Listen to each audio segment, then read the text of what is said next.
A very good evening. So we are starting with Consumer Protection Act 2019. Very important. 2019.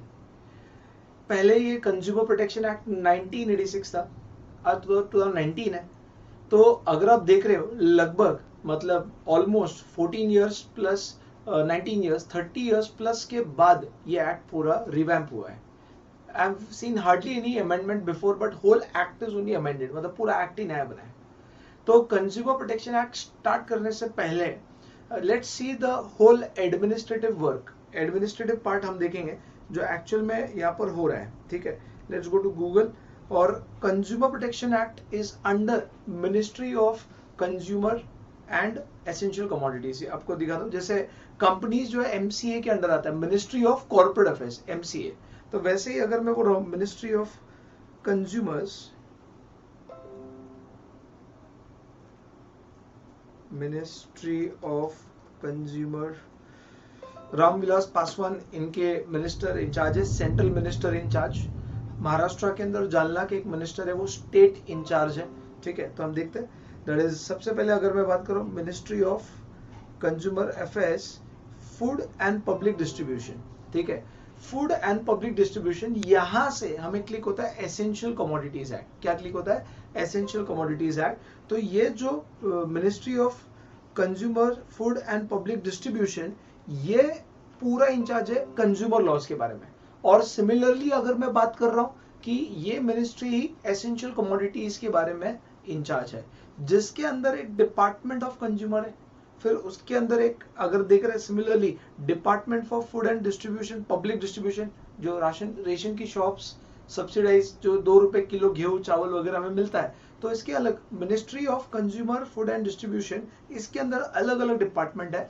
जिसमें हम बात करें department of consumer के बारे में, देखो यहाँ पर अगर आप देखते हो इंचार्ज मिनिस्टर, ठीक है, रामविलास पासवान जी, ये इंचार्ज मिनिस्टर है जिनके अंडर ये मिनिस्ट्री आती है. और ऑफिशियल साइट अगर हम देखते हैं इनका, ठीक है, जहां से आपको क्लियर होगा, consumeraffairs.nic.in, जिसके अंदर डिपार्टमेंट ऑफ कंज्यूमर अफेयर्स पे हम जा रहे हैं. यहाँ देख रहे हो. सिमिलरली सेंट्रल मिनिस्टर किसको बनाया यहाँ पर? That is Shri Ramvilas Paswan ji.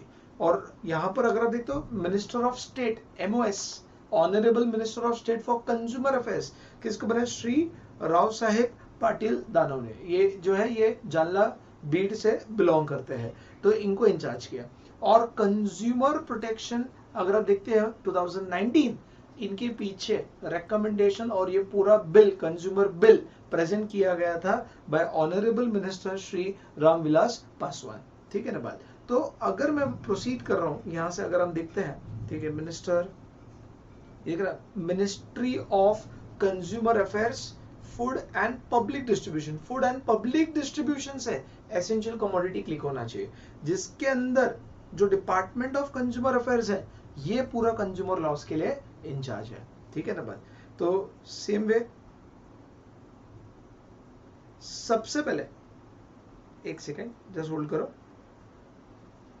यहां दिख रहा है act rules and regulation, legal metrology act, ठीक है, essential commodities act, consumer protection act. चलो हम बैर एक्ट देख लेते हैं यहां से. एक्ट रूल्स एंड रेगुलेशन, ठीक है, इनके अंदर देखो कंज्यूमर प्रोटेक्शन एक्ट 2019, यहां से आप डाउनलोड कर सकते हो, दैट इज PDF.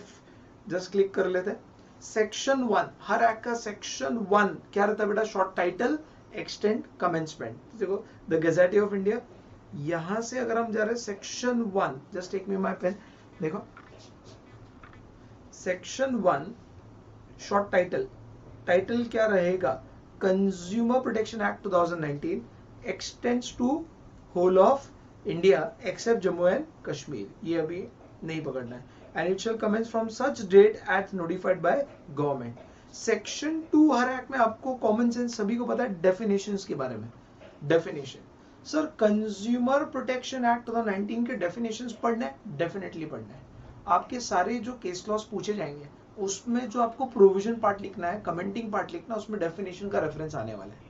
मतलब अभी आपको थियोरेटिकली आपको मैं बताऊंगा, बट जब प्रैक्टिकली आप देखोगे केस लॉस, तो उसमें आंसर्स में आपको डालना पड़ता है. ठीक है, तो डेफिनेशंस पढ़ना है. Will be starting with definitions. ठीक है, सबसे पहला डेफिनेशन मैं बात कर रहा हूं कंप्लेनेंट. पहले मैं एक रैंडम ऑर्डर में लूंगा, बाद में मैं लाइन से आपको नोट सेलिंग करके दूंगा। कंप्लेनेंट, कंज्यूमर कोर्ट में कौन जाके कंप्लेंट कर सकता है? अरे देखो, सबसे पहले आज अपनी मेहनत से हम एक फोन ले लेते हैं, कभी मेहनत से कार खरीद लेते हैं। अब मेरा एक दोस्त है, उसने कार खरीदा, कार खरीदने के बाद उसको 10 दिन में इंजन प्रॉब्लम आ गया, कार बंद। सोचो, हर किसी के घर का एक सपना होता है, ड्रीम होता है, दे परचेज देयर ओन कार। अब आप बोले हमारे घर में पहले से, जिस दिन आप अपने पैसों से खरीदोगे आपको उसका इंपॉर्टेंस समझेगा। तो जिस दिन मेरे फ्रेंड ने कार खरीदा, उसके 5 से 10 दिन बाद उसका कार बंद है, चालू ही नहीं हो रहा है। अब ऑब्वियसली आज इतना कॉम्पिटेटिव वर्ल्ड है कि आज वो कंपनी में गया, कंपनी ने, इज अ गुड कंपनी, उसने नाम नहीं ले सकते, करेक्ट, तो अब उन्होंने पूरा उसको कार का जो है वो रिवर्क करके उसको वापस दिया, अब सही है। बट अगर यही चीज अगर कंपनी बोलती है हमें नहीं मालूम, तुम देख लो जो करना है, उसके मेंटेनेंस चार्जेस दे दो। अरे भाई 10 लाख की गाड़ी, आज 10 लाख अपने खून पसीने की मेहनत से उसने लगा दिया और कंपनी उसको एक्सप्लॉइट कर रही है। सोचो, आप आपके फोन में थोड़ा भी स्क्रैच नहीं सेंड कर सकते हो, तो कार बंद है वो कैसे सेंड करोगे? आपने नया फोन लिया, उसमें छोटा सा स्क्रैच है, आप बोलते नहीं भाई कैंसिल, करेक्ट।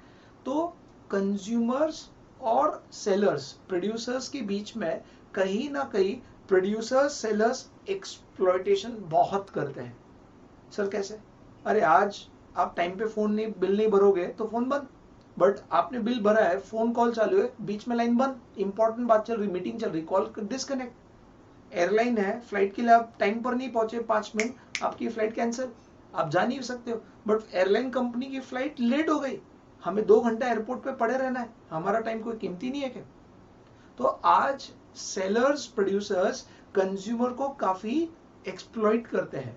तो ये जो सिनेरियोज है, इनको प्रोटेक्ट करने के लिए this law has been made, that is basically Consumer Protection Act 2019. But act में नाम ही लिखे कंज्यूमर, तो ऑब्वियसली कौन कौन जाकर कंप्लेंट कर सकता है? कंज्यूमर खुद। कंज्यूमर खुद, अगर एग्जांपल है, मैंने साइकिल खरीदी और वो साइकिल डिफेक्टिव निकली, ठीक है, तो can I go and file? Seller जो है वो ठीक करके नहीं दे रहा है, तो मैं कंज्यूमर कोर्ट जा सकता हूं? यस। मैंने साइकिल खरीदी, मेरी वाइफ चला रही है, उसको सही नहीं लगा चलाते हुए, उसको डिफेक्टिव लगा, वो कहीं तो पैडल वगैरह टेढ़ा है, बेंड है, करेक्ट है, तो अब मेरी वाइफ जाकर सेलर के पास गई, भाई ठीक करके दो, वो नहीं कर रहा है, can my wife go to the consumer court? Yes, definitely yes. तो पहला खुद कंज्यूमर जा सकता है, कंज्यूमर को कुछ हो गया, मुझे नहीं, एग्जाम्पल, कंज्यूमर को कुछ हो गया तो उसके मरने पर ऑब्वियसली कौन जाएगा? Legal representative. सो गवर्नमेंट भी कंज्यूमर है। अब बोले सो क्या? Yes, central government, state government दोनों भी, अरे बहुत बड़े कंज्यूमर है। आज कितना मटेरियल खरीदते रहेंगे, कितने सारे कॉन्ट्रैक्ट देते रहेंगे, कितनी सर्विसेज लेते रहेंगे। पूरे government, central government, state government की स्टेशनरी का बिल ही करोड़ों में होगा, पेंसिल, स्केल, रबर, इरेजर, करोड़ों का तो उनका पेपर प्रिंटिंग का बिल होगा, बुक्स, ये सब जो बिल बनाते हैं, डॉक्यूमेंटेशंस होते हैं, इनके करोड़ों की बिल होंगे। तो सेंट्रल गवर्नमेंट, स्टेट गवर्नमेंट, इसमें ऐड किया है सेंट्रल अथॉरिटी। सेंट्रल अथॉरिटी भी कंज्यूमर है। सर ये सेंट्रल अथॉरिटी है क्या? ये एक अलग स्पेशल सेक्शन डाल दिया है। पहले सिर्फ 1986 एक्ट में सेंट्रल गवर्नमेंट, स्टेट गवर्नमेंट लिखा था, अब central government, state government, central authority भी लिखा है। अब स्पेलिंग मिस्टेक है, सेंट्रल का CENTRAL, सेंट्रल अथॉरिटी। सिमिलरली बहुत सारे एसोसिएशन है, एनजीओज है, जो कंज्यूमर वेलफेयर के लिए काम करते हैं, जागो रे जागो रे जागो रे, ये एसोसिएशन, ये जो है रजिस्टर्ड, ये इनके वेलफेयर के लिए काम करते हैं। जैसे वुमेन एसोसिएशन, ये नारी शक्ति के लिए काम करते हैं। तो ऐसे रजिस्टर्ड एसोसिएशन है, उनके लिए वो भी कंज्यूमर कोर्ट जा सकते हैं, कंप्लेंट कर सकते हैं, कंप्लेनेंट। सर वो क्यों करेंगे? अरे ऐसा गरीब कंज्यूमर है, उसको नॉलेज नहीं, लिखता नहीं आता है, उसने फोन खरीदा, एक 15-20 हजार का फोन खरीदा, गरीब है बट खरीदा, अब उसको फोन खराब मिला, अब उसको केस करते नहीं आता है, उसको अब वो शांत बैठेगा। इसे वो ऐसे लोगों के लिए, इलिटरेट पुअर लोगों के लिए एसोसिएशन काम करेगा कि भाई तुम डरो मत, तुम्हारा हक हम दिलाएंगे, तुम बस हमें परमिशन दो, हम जाके केस करेंगे। तो उसको बोलते हैं वॉलेंटरी कंज्यूमर एसोसिएशन। ये दिख रहा है आपको, voluntary consumer association. Consumer voluntary consumer association which is registered, central government, state government and central authority. ये central authority नई चीज है, डोंट वरी. कंप्लेनेंट का डेफिनेशन सेक्शन नंबर भी चेंज हुआ है, याद से एग्जाम में लिखना है. वन और more consumer with same interest. आजकल जैसे आजकल वायरस स्प्रेड हो रहा है तो सोसाइटीज में लोग बल्क परचेसिंग कर रहे हैं. अब जैसे बैंगलोर में मैंने देखा कि वहां पर आज मेड घर पे नहीं आ रहे हैं, तो मेड घर पे नहीं आ रहे हैं तो लोग आजकल यूटेंसिल्स क्लीन करने की मशीन आती है, उसको मैं भूल गया क्या बोलते हैं, वेरी कॉमन वर्ड. जैसे वॉशिंग मशीन होती है तो वैसे मतलब इनकी भी मशीन आती है 37,000 40,000. तो लोग क्या कर रहे हैं, बल्क ऑर्डर 40-50 लोग सोसाइटी में कॉमन साथ में आ रहे हैं. एक जन को बोल रहे भाई तू कोट दे, तेरा कम कोट रहेगा, हम 50 ऑर्डर दे देंगे. तो अब क्या किया, सेलर ने थर्ड क्लास क्वालिटी के 50 मशीन बेच के चला गया. 40,000 इंटू 50 मशीन, बड़ा धंधा हो गया. अब जब लोग यूज कर रहे हैं 4 दिन बाद दर दर दर आवाज आ रहा है, सब लोग को प्रॉब्लम आ रही है. अब 50 लोग अलग अलग 50 केस करने से अच्छा 50 लोग मिलकर एक कॉमन केस करें. Can that 50 with common interest, common problem come together and file a case? Yes. तो उसको हम बोलते हैं वन और more consumer with same interest. Similarly किसी के डेथ पर मैंने आपको बताया लीगल रिप्रेजेंटेटिव और पेरेंट गार्डियन अगर माइनर है, सब माइनर कॉन्ट्रैक्ट तो नहीं कर सकता. अरे माइनर नेसेसरी के लिए कॉन्ट्रैक्ट कर सकता है. आज एक माइनर ने जाके कुछ चीज खरीदी जो उसको जरूरत है, क्लास की फीस भर के आ गया, माइनर है. अब बाद में देखा क्लास वाले ही गायब हो गए. तो can the parent guardian file the case in behalf of minor, on behalf of minor? Yes, ये भी चीज ऐड कर दी है, ये भी चीज ऐड कर दी है. तो देखो who all can be complainant. Consumer खुद, कंज्यूमर कोर्ट के अंदर कंज्यूमर खुद जाएगा. कंज्यूमर के मर गया तो लीगल रिप्रेजेंटेटिव जाएंगे. 4-5-10 कंज्यूमर के कॉमन प्रॉब्लम है तो सब मिलकर जाएंगे. करेक्ट है. Central government, state government, central authority, ये भी तो गुड्स खरीदता है, ये भी तो जाएगा. गवर्नमेंट लोगों के लिए लॉ बना, खुद को भी तो प्रोटेक्ट करेगा. उसके बाद अगर मैं बोल रहा हूं कि अगर रजिस्टर्ड एसोसिएशन एनजीओ है वो जाएगा. बराबर है. Sir can a seller go and file a complaint? Sir seller क्यों जाएगा, सेलर तो एक्सप्लॉइट कर रहा है. नहीं नहीं नहीं, सुनो. एग्जाम्पल है, मैंने अगर एग्जाम्पल है कि मैंने गुड्स खरीदे, गुड्स खराब है, मैंने जाके सेलर को गाली दी, थप्पड़ लगा दी. सेलर कंज्यूमर कोर्ट गया, माय लॉर्ड देखो ये कंज्यूमर ने मेरे साथ सही बिहेवियर नहीं किया. मैंने गुड्स खरीदा, गुड्स अच्छी नहीं है, मैंने जाके सेलर को थप्पड़ लगा दिया. सेलर गया कंज्यूमर कोर्ट में कि माय लॉर्ड देखो देखो मुझे मेरे साथ गलत बिहेवियर हो रहा है. तो यहाँ पर सेलर को एंटरटेन नहीं करेगा, सेलर को जाना है डिस्ट्रिक्ट कोर्ट या अदर कोर्ट. कंज्यूमर कोर्ट इन्हीं लोगों को हेल्प करेगा जो कंप्लेनेंट के डेफिनेशन में है. कौन कौन है? Consumer, legal representative, parent guardian for minor, registered association, central government, state government, central authority, one और more consumer with same problem. ठीक है ना बात. तो मैं चाहता हूं कि आप ये पूरे लिखे, नोट्स बनाएं. आपको बहुत अच्छे से पूरे चैप्टर्स पढ़ने हैं. आपको एग्जाम में बढ़िया मार्क्स आना ही चाहिए, कहानी खत्म. तो ये चार्ट बनाओ जिससे आपको याद रहेगा.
आई होप आपने लिखा है, आप लिख रहे हो।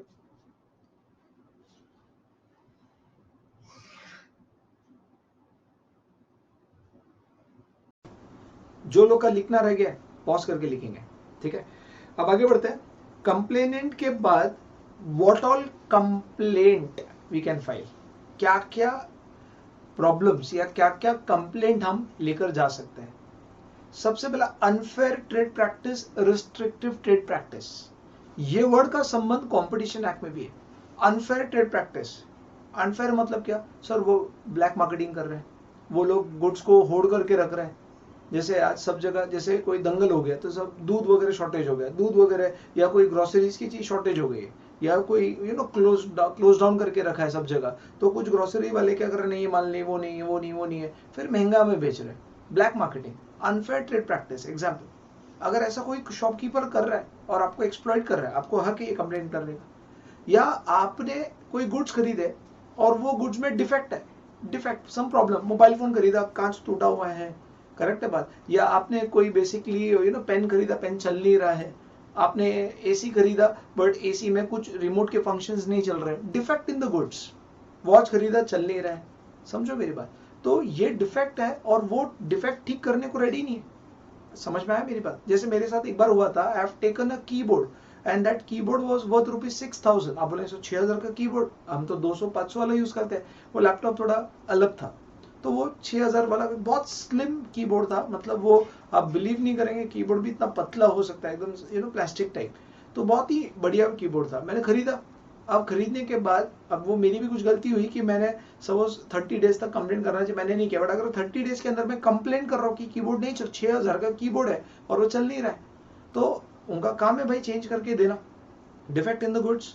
तो अगर वो चेंज नहीं कर रहे, can I go to the consumer court? Yes.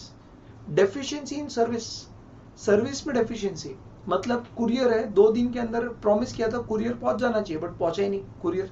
आपको बहुत अर्जेंटली आपके रिलेटिव को कुछ भेजना था, आपने एक्स्ट्रा चार्जेस दिए थे कि 48 आवर्स में पहुंचा दो, बट 48 आवर्स क्या, मतलब 10 आवर्स हो गए कहीं ना कहीं। या आप कोई डेंटिस्ट के पास पूरे पैसे दे दिए, डेंटिस्ट को आपने रूट कैनाल का ट्रीटमेंट के लिए पैसा दिया, डेंटिस्ट ने आधा ट्रीटमेंट किया, बोले नहीं करेंगे। सपोज क्लासेस वाले ने पैसे लिए और आपको पढ़ाने का बोला, बट आपको पूरा पढ़ाया नहीं, डेफिशिएंसी इन सर्विस है। समझो मेरी बात। मैं सीए हूं, अगर मेरे पास कोई क्लाइंट आया, मैंने उनका पूरा अकाउंटिंग करना था, मैंने उनकी पूरी फीस ले ली बट अकाउंटिंग नहीं किया, डेफिशिएंसी इन सर्विस। या फिर हो सकता है कि एग्जाम्पल के तौर पे आपको हैजार्डियस गुड्स दे दिए, dangerous goods, mobile phone on करते बैटरी गर्म होकर ब्लास्ट हो गई, एकदम डेंजर। या एग्जाम्पल है कि कहीं ना कहीं मतलब आपके पास लैपटॉप है कोई, या आपका टीवी जो है, करेक्ट है, या टीवी से धुआं निकल रहा है, आग निकल रही है। एक मैंने बताया भी था ऐसे, बहुत सारे जो सेशंस देख चुके मेरे, कि मेरे रिलेटिव थे, डाइनिंग टेबल लिया था, बढ़िया सा डाइनिंग टेबल, ह्यूज डाइनिंग, इतना मजा है उस पर। अभी डाइनिंग टेबल तो बहुत कॉमन है, मैं 10 साल पहले की बात बोल रहा हूँ। 10 साल पहले जब ऐसा डाइनिंग टेबल बड़ा साइज का लिया था, 10 लोग बैठ सकते हैं। जनरली क्या होता है, 4-5-6 लोग का, 7 लोग का हम डाइनिंग टेबल, 10 लोग का ह्यूज डाइनिंग टेबल उनके घर पे लिया, एकदम क्रिस्टल कांच का। पता नहीं आफ्टर 10 डेज, नेक्स्ट मॉर्निंग और आफ्टरनून, वो घर में अचानक से वो कांच सब पूरा डाइनिंग टेबल ऐसा चूरा कांच के टुकड़ों में हो गया। आई डोंट नो हाउ, हम शॉक कि कुछ रखा नहीं है, डाइनिंग टेबल वैकेंट पड़ा है, और ऐसा नहीं कि आधा हुआ है, पूरा डाइनिंग टेबल का कांच ऐसे क्रिस्टल टुकड़ों में हो गया था। हम भी शॉक, सेलर शॉक, क्या होगा, बोले नहीं हम पैसे नहीं देंगे। अब लगभग 80-90 हजार का डाइनिंग टेबल है, तो ऐसे कैसे हो सकता है कि चलो हमने कुछ रखा था हैवी, 2 टुकड़ों में कट गया, मैं मान सकता हूँ, या कुछ गर्म था, बट पूरा डाइनिंग टेबल, अब वो चेंज करने को रेडी नहीं। अब वहां पर पैसों की बात नहीं है, बट यार गलत है, कुछ तो मैन्युफैक्चरिंग डिफेक्ट होगा कांच को बनाते समय, कुछ तो हीटिंग प्रोसेस में गड़बड़ हो गया रहेगा उनका। तो हमने कंप्लेन किया, अब उस कंप्लेन करने से डर गया, तो चेंज करके दिया। हैजार्डियस, हैजार्डियस, वो कांच पांच किसको लग जाता, तो कोई बैठा रहता उसको लगता, तो हैजार्डियस गुड्स है, तो आप कंप्लेन कर सकते हो। या हैजार्डियस सर्विसेज है, हैजार्डियस सर्विस, सो सर्विस भी hazardous, yes. Dangerous service, like आप कोई इमेजिका चले गए या अम्यूजमेंट पार्क, करेक्ट है, वहां पर कोई राइड्स है, तो वहां सेफ्टी मेजर रखना चाहिए, बेल्ट बांधने के लिए। आप कोई क्रॉलिंग कर रहे हो तो आपको रस्सी बांधी है, या स्विमिंग पूल के आसपास लाइफ गार्ड है, तो आप स्विमिंग पूल को ले जाओ, कूदो, जो करना है करो, जिंदा रहो, मत रहो, हमें क्या कर रहा है, ऐसा नहीं होगा ना। वहां पे लाइफ गार्ड देना है, ट्यूब देना है, तो सब देना है। तो अगर वो लाइफ गार्ड नहीं दिया, हैजार्डियस सर्विस। कोई बच्चा पानी में चला गया तो उसको थोड़ी नॉलेज होता है, समझो मेरी बात। या फ्लाइट है, उसमें मतलब ऑक्सीजन मास्क ही नहीं है या पैराशूट ही नहीं है, फ्लाइट ऐसा गिरने हो रही है, फ्लाइट गिर, बस लैंड, बस जंप मारो जंप मारो जंप मारो, कहाँ से जंप मारे, अरे भाई पैराशूट तो चाहिए। हैजार्डियस सर्विस, सेफ्टी मेजर होना चाहिए था। तो हैजार्डियस सर्विस है, हैजार्डियस गुड्स है, डेफिशिएंसी इन सर्विस है, डिफेक्ट इन गुड्स है, अनफेयर ट्रेड प्रैक्टिस है, करेक्ट है। या फिर अगर मैं बोल रहा हूँ price charge in excess of, ये तो बहुत बढ़िया, बहुत बड़ा प्रॉब्लम है। आप कहीं जाते हो, एमआरपी 10 रुपए, आपको बेच रहे 15 में, 12 में, करेक्ट है। तो एमआरपी से ज्यादा में बेच रहे हैं, जो एमआरपी डिस्प्ले हो रहा है गुड्स पे उससे ज्यादा बेच रहे हैं आप उधर। भाई अरे 2 रुपए एक्स्ट्रा क्यों, अरे भाई क्यों, हम अपनी मेहनत का पैसा ज्यादा दें। अब आजकल वो नया टेक्निक है, वो बोलते हैं सर कूलिंग चार्जेस, ये आपने कोल्ड ड्रिंक मांगा 10 रुपए, ये कंपनी से कूल होके नहीं आता, हमने आपको कूल करके दिया, उसके कूलिंग चार्जेस 2 रुपए दो। ऐसा करते हैं, जहाँ 12 रुपए 13 रुपए ले लेते हैं, 2-3 रुपए एक्स्ट्रा ले लेते हैं, बट वो टेक्निक टैक्टिक्स है फ्रैंकली स्पीकिंग। तो एमआरपी से ज्यादा में बेचा गया तो आप गलत है, आपका एक्सप्लॉइटेशन हो रहा है, समझ आया मेरी बात। या फिर गवर्नमेंट प्राइसेस से ज्यादा, गवर्नमेंट ने जो प्राइस बोला उससे ज्यादा में बेच दे। सो गवर्नमेंट का प्राइस बोलता है ना, गवर्नमेंट बोलता है पेट्रोल बेचो 70 रुपए लीटर, गवर्नमेंट बोलता है कि भाई ये चीज इतने में बेचो, इससे ज्यादा नहीं लगाना है। गवर्नमेंट ने सपोज पेट्रोल बोला 70 रुपीज लीटर और पेट्रोल पंप पे बेचा रहा 75 रुपीज लीटर, अरे गलत है, आप कंप्लेन कर सकते हो।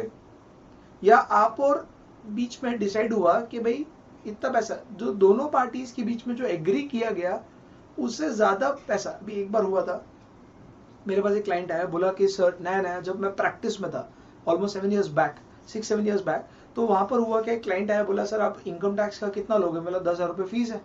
बोले ओके डन, एग्जाम्पल ले रहा हूँ मैं, अभी फीस वगैरह याद नहीं है, डन। अब हुआ क्या, मेरे को लालच आ गया, 10,000 रुपये मिल रहे यार, दो दिन की मेहनत में, बहुत बढ़िया लगा, नया नया एकदम। लोगों की सैलरी 15-20 हजार रुपये होती है, जो नॉर्मल ग्रेजुएट होता है, मैं 10,000 तो एक काम में मिल रहा है, 2 दिन का भी काम नहीं है। तो अब मैंने, जब वो आया क्लाइंट, बोला सर थोड़ा खर्चा ज़्यादा, 13,000 रुपये लगेंगे। बोले सर 10,000 की बात है, बोला नहीं सर 13,000 देना पड़ेगा। वो बोला गलत है, मुझे इतनी डांट पड़ी घर से, बोले बेटा तूने व्यवहार 10,000 में किया, तू 13,000 कैसे मांग सकता है। जब दो पार्टीज के बीच में कोई प्राइस एग्री हो गया, अब तुम बदल नहीं सकते, अब तुम 13,000 नहीं मांग सकते, समझो मेरी बात।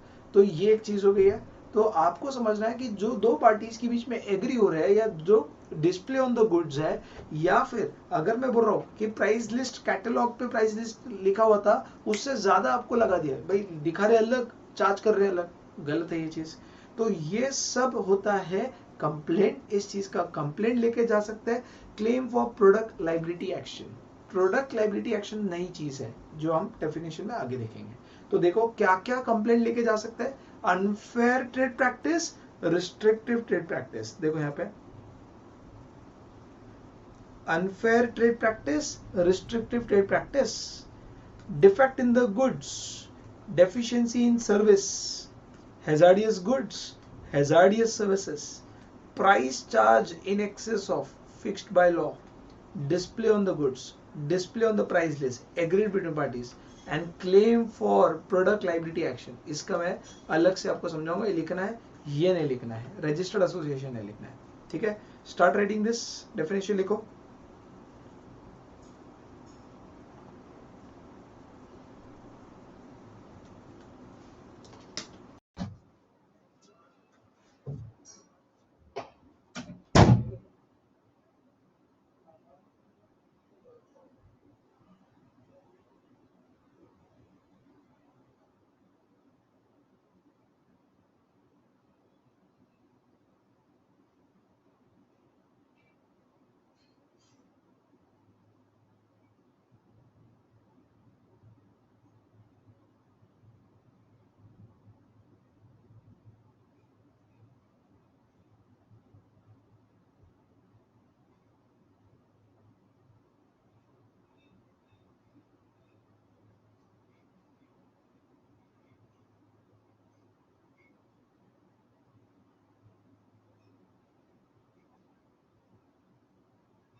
तो आपने अभी बेसिकली देख लिया है कंप्लेनेंट कौन होता है और कंप्लेंट क्या होता है।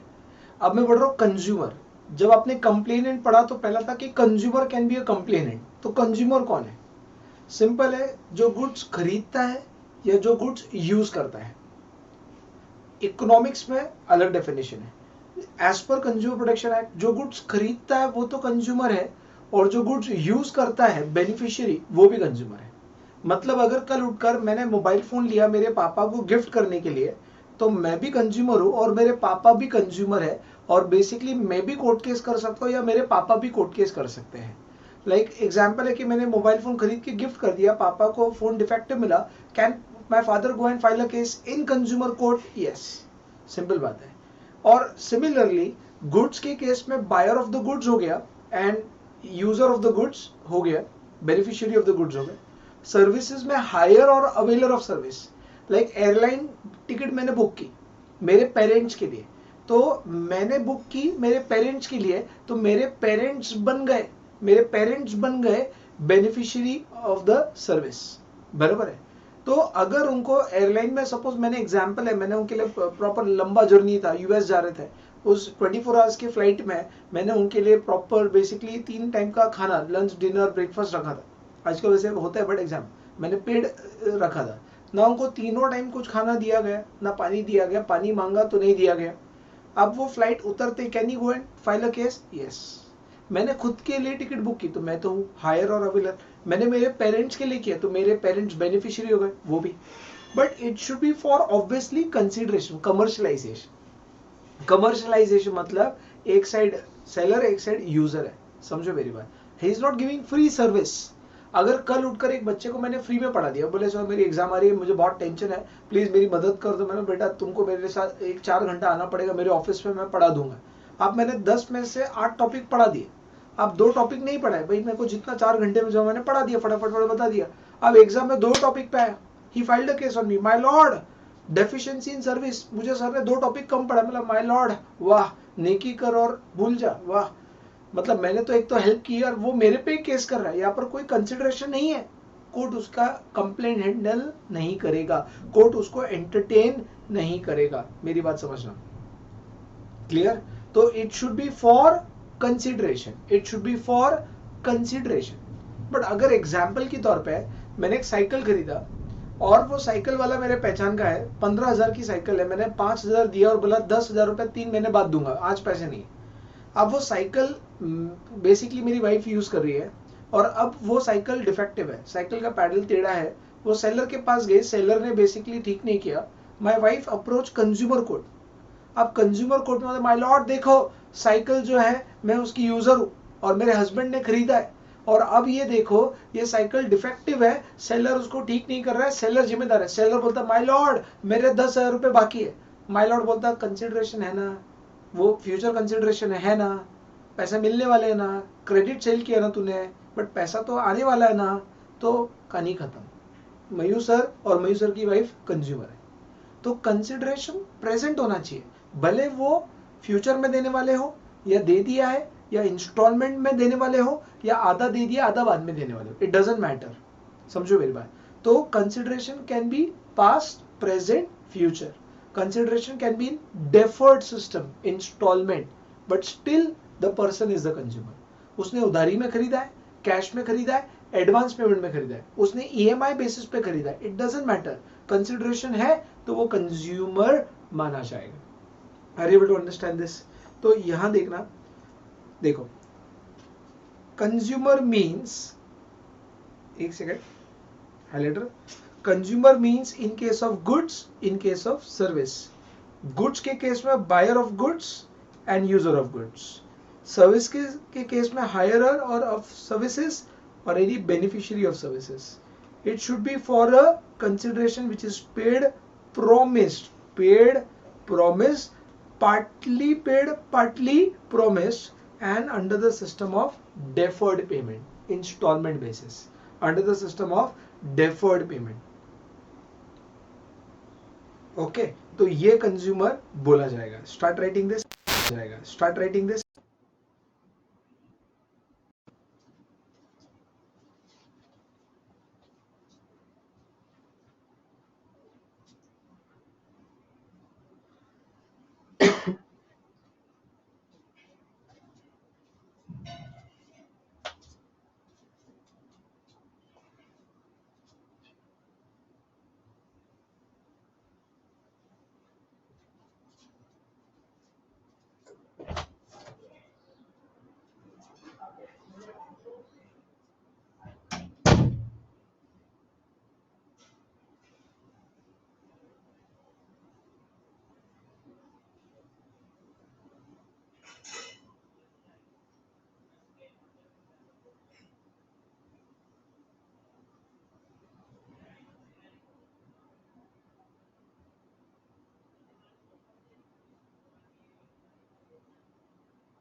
जिन लोग का लिखना रह गया होगा पॉज करके लिखना, बट लिखना बहुत इंपॉर्टेंट है, ठीक है। अब कंज्यूमर राइट्स, पुराने एक्ट में कंज्यूमर राइट डिफाइंड ही नहीं था, कोई डेफिनेशन नहीं था, वो अलग से ऐसा बताया था स्कोप के अंदर, नेशनल काउंसिल स्टेट काउंसिल के स्कोप में कि कंज्यूमर राइट्स को प्रोटेक्ट करना। बट अभी प्रॉपर डिफाइन किया गया under section 2 sub section 9 of consumer protection act 2019। सब पहले डिफाइन नहीं था, वो प्रोविजंस में था कि भाई नेशनल काउंसिल क्या चाहता है कि कंज्यूमर राइट्स को प्रोटेक्ट करना। कौन से राइट्स? ये राइट्स। तो सबसे पहले right to protection against marketing of hazardous goods और सर्विसेज। कल मार्केट में जैसे मैगी प्रोडक्ट है, आज मैगी में डिफेक्ट्स निकले, बीच में 0.2% जिंक लीड जो भी आया था, आज जिससे हेल्थ खराब हो सकता है। अरे भाई वो लोग फिर भी मैगी ऐड कर रहे हैं, बेच रहे हैं मार्केट में, सेलिंग इमीडिएट उसके ऊपर बैन लाया गया। अब उसके बाद चालू भी हो गया, ये बात अलग है, और चालू तो हो गया और बिक भी रहा है, क्या पता क्या सेटलमेंट हुआ रहेगा। बट मैंने जो देखा कि भाई मार्केटिंग ऑफ हैजार्डियस गुड्स आज यहाँ पर सारे हम लोग कंज्यूम कर रहे हैं और हमारा हेल्थ इंपैक्ट हो सकता है। ऐसी चीज को रोकना ये आपका हक है। राइट टू बी हर्ड, आपको कुछ सजेशन देना है, ओपिनियन देना है, काउंसिल में जाकर दो, कंज्यूमर काउंसिल, भाई ये गलत हो रहा है, ये ऐसा देख लो, करेक्ट। उसके बाद right to access to variety of goods and services. कभी भी देखना मॉल में, अब प्रैक्टिकली मॉल में अगर जितना आउटलेट रहेंगे उतना सेल होगा, बट एक मॉल के अंदर फूड कोर्ट है, वो फूड कोर्ट के अंदर सिर्फ 2 ही आउटलेट है, मैकडॉनल्ड्स और KFC। ऐसा कभी नहीं होगा। अगर ऐसा हो रहा है तो गवर्नमेंट एक्शन लेगा, बोलेगा मॉल में और आउटलेट खोलो। Access to variety of goods है, आप जबरदस्ती एक ही चीज आप उनको अवेलेबल करा रहे हो, समझो मेरी बात, तो एक ही चीज अवेलेबल करा रहे हो, तो that is something wrong. Okay, access to variety of goods and services. अब जैसे एग्जांपल है, आप मूवी देखने गए PVR, अब PVR में क्या होता है, PVR के अंदर ही वो फूड पॉपकॉर्न वगैरह मिलता है, करेक्ट है। अब देखे जाए तो वो गलत है, access to only one thing, जो उनका है इन हाउस फूड ही वो ही खाना पड़ता है। तो अब उन्होंने दिमाग क्या लगाया, हर PVR हर थिएटर फूड कोर्ट पे ही रहेगा। इससे क्या कहा, देखो आपको हमारे इन हाउस मूवी देखनी है खाओ, नहीं तो बाहर भी तो है, वो ऐसा बता रहे। बट जनरली वो अलाउड ही नहीं करते अंदर, समझ में आया मेरी बात। उन्होंने एक रास्ता, एक मिडिल रास्ता निकाला कि देखो एक्सेस टू वैरायटी है, आपको अगर चाहिए पॉपकॉर्न खाना है हमारा है, नहीं तो बाहर जाके खा सकते हो, ये हमारा प्राइवेट एरिया है। तो frankly speaking, actually access to variety of goods and services होना चाहिए। Right to seek redressal complaints, आज आपको कोई कंप्लेंट करनी है, आपको हक है उस कंप्लेंट का सेटिस्फैक्शन लेकर आना, उस कंप्लेंट को रिजॉल्व करवाना, उस कंप्लेंट को दर्ज करना, ये आपका हक है। Similarly right to information, product पे लिखा था ना, सेलिंग प्राइस, क्वांटिटी, क्वालिटी, ये सब पूरा, manufacturing date, manufactured by, packed by, ये सारा इंफॉर्मेशन आपको मिलने का हक है। And right to consumer awareness, जागो रे कंज्यूमर जागो, ग्राहक जागो, करेक्ट है। Campaign, awareness campaign, advertisement, slogans, इधर उधर आपको ट्रेन करना कि आप कंज्यूमर है तो आपको क्या क्या हक है, ये सारा राइट्स ऑफ कंज्यूमर है अंडर सेक्शन 2 सब सेक्शन 9। कौन से पहला देखो, रीड करो, आप रीड करोगे, right to protection against marketing of hazardous goods and services, right to be heard, right to access to variety of goods, right to seek redressal, right to information and right to consumer awareness। लिखो ये चीज।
Okay, तो consumer rights are right to be protected against marketing of hazardous goods, right to be heard, right to be access to variety of goods and services, right to information, right to redressal, and basically right to consumer awareness.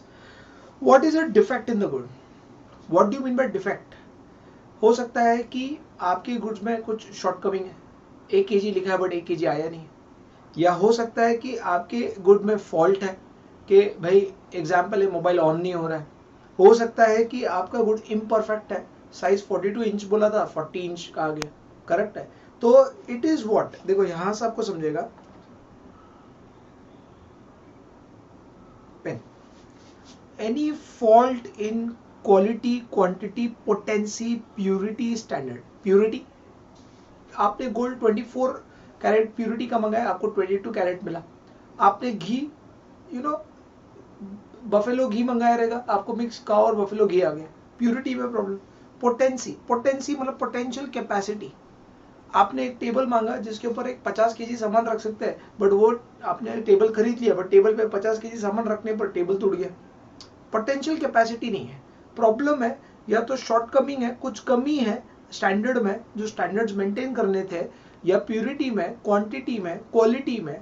समझो मेरी बात, quantity मैंने आपको बोला 1 kg की जगह 900 grams है, और ये जो चीज मेंटेन करनी थी, quality, quantity, potency, purity, standard, कुछ स्टैंडर्ड्स गवर्नमेंट बता दे is required to be maintain under any law, correct. जैसे मैगी के अंदर, कोई भी प्रोडक्ट के अंदर 0.02% से ज्यादा जिंक या लीड नहीं होना चाहिए, तो उन्होंने 0.02% से ज्यादा जिंक लीड डाल दिया, गवर्नमेंट ने मना किया था। या वो क्वालिटी डिसाइड किया था by contract between the parties, express और इम्प्लाइड। लाइक मैंने बोला था मुझे टेबल चाहिए, डाइनिंग टेबल चाहिए सागवान के वुड का, मतलब, या सैंडलवुड का, बहुत महंगा। उन्होंने सैंडलवुड में एग्रीमेंट में उस सबसे पैसे दिए, बट सैंडलवुड का बना ही नहीं, उन्होंने सादी लकड़ी का बना के दिया। तो that quality, that potency, that purity, that standard is required to be maintain as per law, law ने बोला है या पार्टीज ने आपस में डिसाइड किया है। और वो quality, quantity, potency, purity, standard is, उस पर फॉल्ट है, शॉर्टकमिंग है, या कोई इनपरफेक्शन है, तो वहां पर ये माना जाएगा डिफेक्ट। सेक्शन 2 सब सेक्शन 10, देखो यहाँ पे रिपीट कर रहा मैं आपको फिर से, एनी फॉल्ट, इनपरफेक्शन, शॉर्टकमिंग, किसमें? क्वालिटी में, क्वांटिटी में, पोटेंशियल कैपेसिटी, प्यूरिटी, स्टैंडर्ड, ये किसने मेंटेन करने बोला? या तो लॉ ने या पार्टीज ने बाय एक्सप्रेस कॉन्ट्रैक्ट और इम्प्लाइड कॉन्ट्रैक्ट। ये तो आपको समझता रहेगा, एक्सप्रेस और इम्प्लाइड, राइट। चलो ये लिखो, फटाफट लिखोगे, इसको ज्यादा टाइम नहीं मिलेगा।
ओके, तो डिफेक्ट के बाद सेम लगभग डेफिनेशन आएगा डेफिशिएंसी का।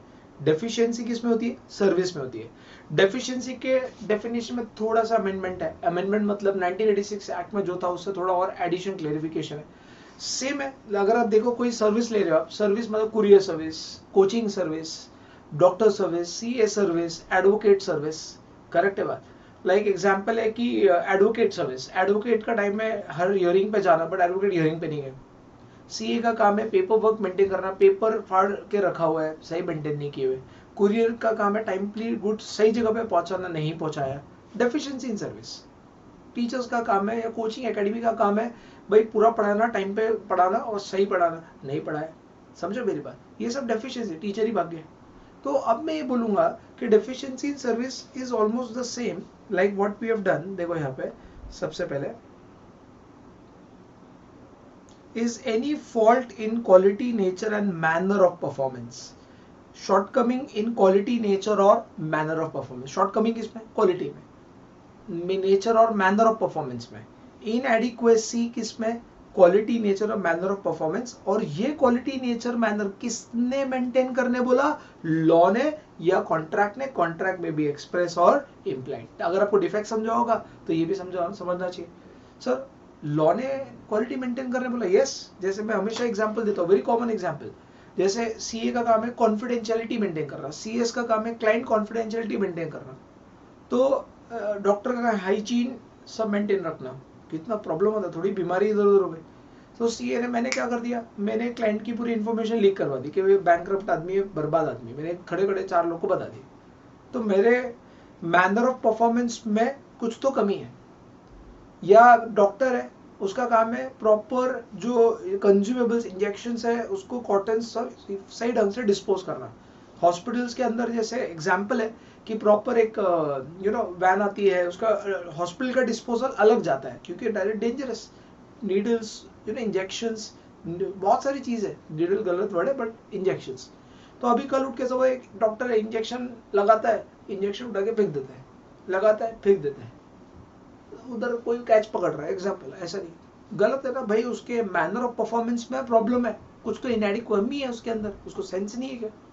अब जैसे हम सलून जाते हैं तो सलून्स में I always tell that salon person, बंदा अच्छा है बट फिर भी, कि भाई तुम ब्लेड बदलो, वो ब्लेड बदलते बट मैं ध्यान से देखता हूँ किसी और का शेविंग किया होगा, अब वही ब्लेड मेरे इसमें यूज कर, किसी और की बीमारी मेरे पर, मैं बोलता नहीं, तुम्हारा स्टैंडर्ड होना चाहिए कि तुमने ब्लेड जो है आप जो यूज कर रहे हो चेंज करो शेविंग करते करते।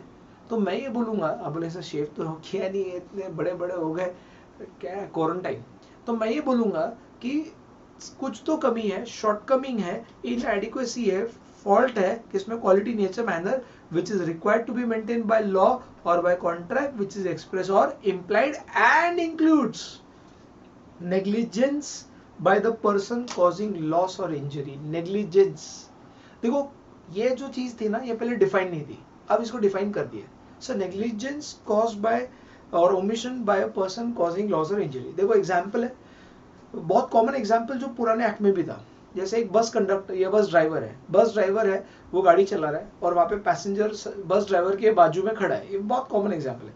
अचानक से बुलक काटा है तो उसने अर्जेंट ब्रेक लगाया, जो पैसेंजर मस्त हवा खा रहा था वो बाहर मर गया, होता कांच के बाहर ही डायरेक्ट। अब मुझे बताओ किसी को लॉस इंजरी हुई है बट वो ड्राइवर की गलती से हुई है क्या? जानबूझ के किया क्या उसने?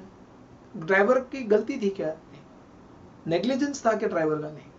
तो लॉस हुआ है but every loss is not wrong, loss हुआ है मान रहे, बट उसने कुछ रोड एक्सीडेंट बचाने के लिए अर्जेंट ब्रेक लगाया, वो गिर गया। हाँ वो जानबूझ कर देख रहा है, बस ये अभी दरवाजे पे खड़े हुए जोर से ब्रेक लगाओ, धड़ करके गिरेगा, वो नेग्लिजेंस है। किसी का नुकसान आपके जानबूझ के पर्पसली हो रहा है तो वो नेग्लिजेंस है। अगर नेग्लिजेंस की वजह से नुकसान हुआ है वो डेफिशिएंसी है, या आपने कुछ रेलेवेंट इंफॉर्मेशन हाइड किया है जानबूझ के, कुछ चीज पूरी नहीं बताई, कुछ चीज पूरी नहीं बताई, आधी अधूरी बताई, तो सर कैसे एग्जाम्पल हो सकता है कि मेरे पास क्लाइंट आया, क्लाइंट को इनकम टैक्स की नोटिस आई, बोलो सर गए, समझो मेरी बात। तो मतलब क्या हो रहा है, मैं सपोज उसको नोटिस 17-18 की थी, तो मैंने बोला जान दो 17-18 का काम आएगा, लाख रुपए मिल जाएंगे और 7-18 के बेसिस पे 18-19 का भी काम मिल जाएगा। तो मैंने उसको बोला सर आपको लाख रुपए देना पड़ेगा, उसने लाख रुपए दे दिए। आप 17-18 का काम किया, अगले साल 18-19 का भी काम करना पड़ा उस नोटिस के लिए। उसको मैंने बोला सर और लाख लगेंगे। बोले सर आपने पहले नहीं बताया। अब मेरा काम था उसको पहले ही बता देना कि सर देखो ये नोटिस से 17-18 के पेपर देने पड़ेंगे, उसके बेसिस पर ऑफिसर 18-19 के पेपर मांगेगा, फिर 18-19 के पेपर देने पड़ेंगे, ये 2 काम आने वाले हैं। मैंने पूरा जान मुझ के मैंने क्या बोला, क्लाइंट डर जाएगा अगर मैंने बोला कि 2 लाख रुपए दो, 2 साल का काम आएगा, नहीं देगा। मैंने 1 ही लाख बोल दिया और 1 साल का काम लिया। फिर बोला कि दूसरे साल का भी काम करवाना पड़ेगा। या फिर deliberate withholding any relevant information. Example के तौर पे कंपनी का प्रोस्पेक्टस, कंपनी का प्रोस्पेक्टस के अंदर काम है 5 ईयर का प्रॉफिट डिस्क्लोज करना, 5 साल का प्रॉफिट दिखाना। कंपनी 5 साल का प्रॉफिट भी दिखाता है और एवरेज प्रॉफिट भी दिखाता है। अब सपोज प्रॉफिट है 100 करोड़, 80 करोड़, 60 करोड़, 40 करोड़, 20 करोड़, ये हो गया करेक्ट। अब उसने वहां लिख दिया average profit, average profit 40 crore, ये सबका एवरेज 5 साल। उसने इंडिविजुअल 100 करोड़, 80 करोड़ ऐसे डिक्लाइनिंग प्रॉफिट नहीं बताया, जान मुझ के इन्फॉर्मेशन नहीं बताई। अगर ये इन्फॉर्मेशन पूरा लिखता तो कोई इन्वेस्टर इन्वेस्ट नहीं करता। तो कोई इन्फॉर्मेशन छुपा देना ये भी डेफिशिएंसी इन सर्विस है। कोई इन्फॉर्मेशन जानबूझ के डेलिबरेटली नहीं बताना, वो भी डेफिशिएंसी। और आपके नेग्लिजेंस से किसका नुकसान हुआ है तो भी डेफिशिएंसी इन सर्विस है। तो in short what is deficiency? ये स्क्रिबलिंग करना मुझे पसंद है, डोंट टेक इट अदरवाइज। हाँ, means any fault, imperfection, shortcoming or inadequacy in quality, nature and manner of performance which is required to be maintained under law or under contract, express or implied, and include negligence or omission by the person causing loss or injury, deliberate withholding of any relevant information. चलो ये लिखोगे आप।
Okay तो deficiency के बाद हम आगे बढ़ेंगे डायरेक्ट सेलिंग। ये पहले कभी 1986 एक्ट में नहीं था।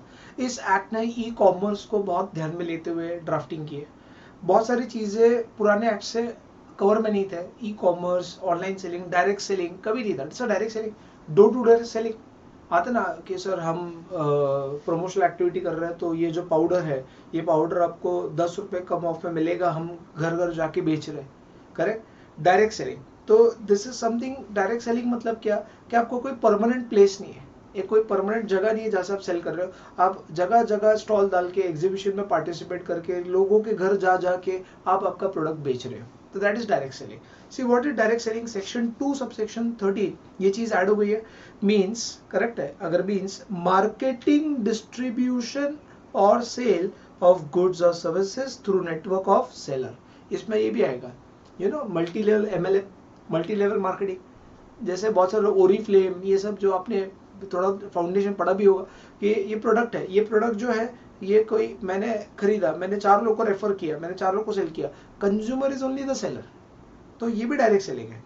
Where other than, very important, very very important, other than permanent retail location. आपको कोई परमानेंट सेलिंग लोकेशन नहीं है, आप जा जाके लोगों का प्रोडक्ट बेचते हो, आप एग्जीबिशंस में पार्टिसिपेट करते हो, स्टॉल लगाते हो, सोसाइटी में जा जाके आप स्टॉल लगाते हो, आप घर घर जा जाके आपके प्रोडक्ट की बात कर रहे हो, आपके बहुत सारे सेलर चैनल्स है तो वो लोग बेच रहे हैं, तो ये हो गया आपका डायरेक्ट सेलिंग। तो ये आप देखकर फटाफट लिखोगे, बहुत ही छोटा डेफिनेशन है, इसको मैं मैक्सिमाइज नहीं कर रहा हूँ। Start writing.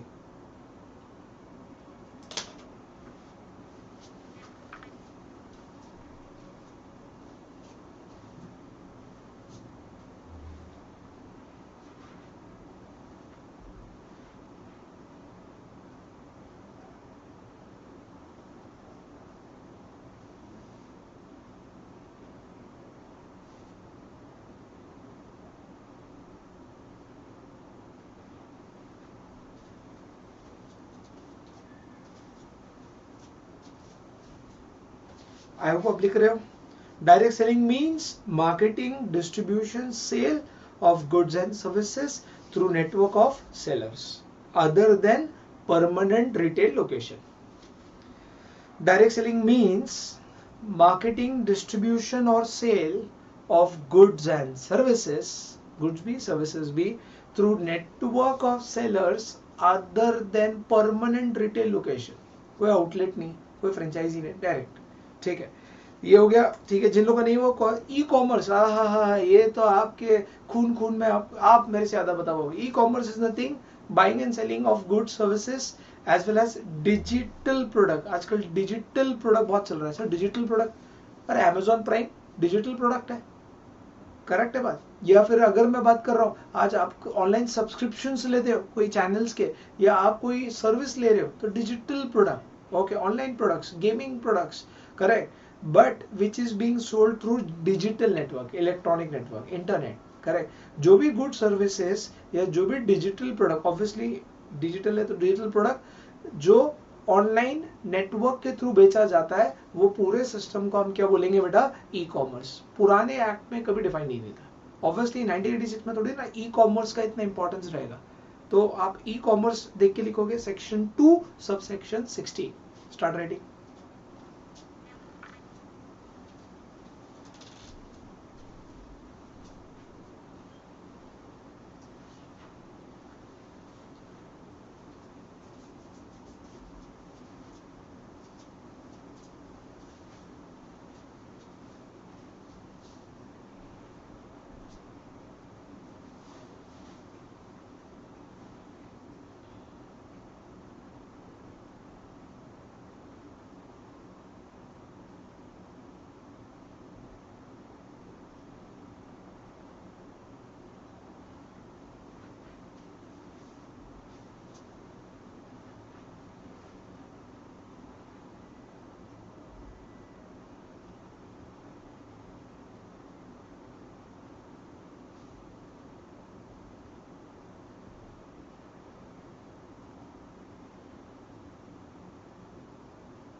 Okay, e commerce हो गया रहेगा। अब इलेक्ट्रॉनिक सर्विस प्रोवाइडर, ये भी नई चीज़ है। जब ई कॉमर्स तो इलेक्ट्रॉनिक सर्विस प्रोवाइडर जो वेबसाइट बनाते हैं, जो बेसिकली ऑनलाइन पोर्टल्स देते हैं, अमेजॉन, ये इलेक्ट्रॉनिक सर्विस प्रोवाइडर है। आज ये सर्विस प्रोवाइडर है। आज सेलर को और बायर को एक सर्विस प्रोवाइडर है कि भाई तुम मिलो और साथ में आ जाओ, करेक्ट। तो यहाँ देखो, means a person who provides technology और प्रोसेस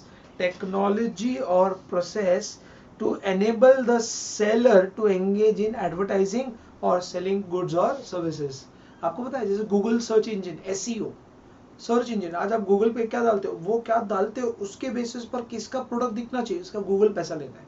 जैसे आपने लिखा कि भाई टॉप एमबीए क्लासेस, तो कोई क्लास रहेगा बोलेगा 1 करोड़ रुपए में दूंगा, मेरा नाम ऊपर आना चाहिए। तो ये आज सर्विस प्रोवाइडर है, गूगल इलेक्ट्रॉनिक सर्विस प्रोवाइडर है। आज इसका मार्केटिंग के लिए हेल्प कर रहा है, आपके प्रमोशन कर रहा है। जस्ट डायल है, जस्ट डायल भी क्या करता है, 50 अगर आपने कॉल किया कि मुझे कार रिपेयर चाहिए, बहुत सा नंबर भेजेगा, बट पहला लीड देगा कि जो उसको पैसा ज़्यादा देगा, भाई ये A to Z गैराज, ये मुझे पैसा ज़्यादा दे रहा, इसको पहला लीड दूंगा, फिर बाकी लोग को 2 घंटे बाद लीड दूंगा। तो आज ये सब सर्विस प्रोवाइडर्स है, क्लियर कट। तो कहीं ना कहीं electronic service provider means a person who provides technology और process to enable the seller, seller की मदद करता है एडवर्टाइज करने के लिए और प्रोडक्ट बेचने के लिए। Includes online market place, Amazon best example, and online auction site. आजकल online auction site, auction selling करते हैं आजकल, जिसको प्रोडक्ट बेचना वो लिस्ट करेगा, जो बिड करेगा हाईएस्ट बिड पे बेच देंगे। सर इंडिया में तो पॉपुलर नहीं है, बट इंडिया में पॉपुलर हो रहा है। मैं आपको दिखाता हूँ, मैंने गूगल किया था, I just show you. Bidder boy कुछ तो ऐसा नाम रहता है, देखते हैं। Bidder boy best auction sales, एक साइट है biderbboy.com, ऐसे बहुत सारे हैं, बट इंडिया में अभी भी इतना पॉपुलैरिटी नहीं है बिडिंग एंड ऑक्शन सेल्स का, ठीक है।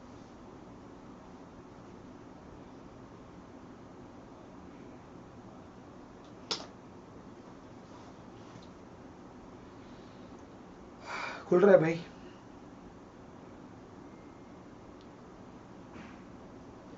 biderbboy.com। यहाँ पे बिडिंग, परचेज, बिड, विन, जो हाईएस्ट बिड करेगा उसको मिलेगा, एग्जाम्पल। तो ये आप लिखोगे।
ओके, उसके बाद अब देखते हैं आगे और क्या है। गुड्स, गुड्स के डेफिनेशन को चेंज कर दिया। पुराने एक्ट में था goods means as defined in sale of goods act, but अभी चेंज किया।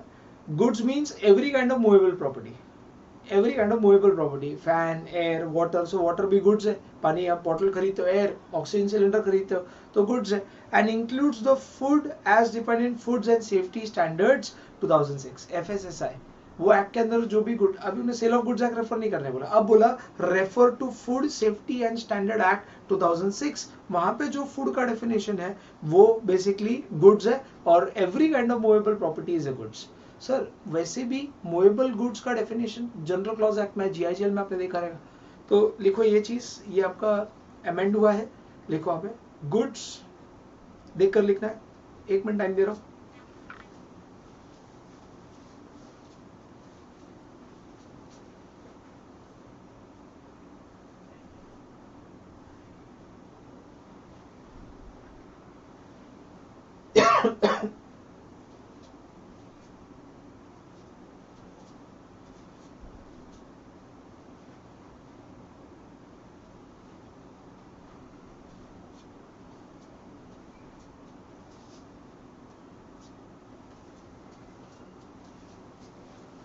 Okay. Goods means every kind of movable property and includes foods as defined under section 3 1J of Food and Safety Act 2006. चलेगा. तो हमने आज क्या क्या देख लिया, एक बार गो थ्रू करते हैं, अच्छे से देख लेते हैं क्या हुआ है. ठीक है, जस्ट होल्ड करो. कंज्यूमर प्रोटेक्शन एक्ट स्टार्ट किया, सेक्शन 1 हमने देखा.